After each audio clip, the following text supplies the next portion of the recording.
Jagoro mongere migao marita kwe Dr. Ramogi koni Ikruok na nyasi mar Jamhuri de sani osechopo amedi kendo jotend pinje adek kind welo mamoko oyango biro margi.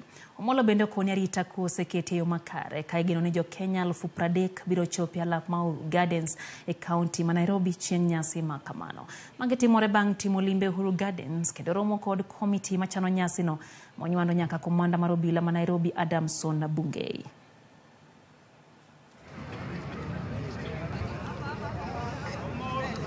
We have made adequate security arrangements, and starting today until after the celebrations on the 12th, these grounds will be covered by our brothers from KDF as well as the National Police Service for purposes of ensuring that we have a successful event.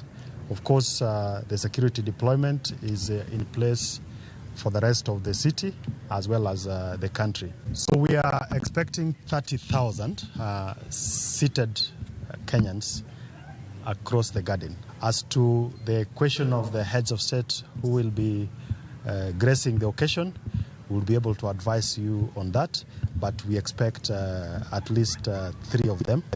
So we'll give the details just before we get to Tuesday. Kuramong ajuang dakika par ko daboro bang sa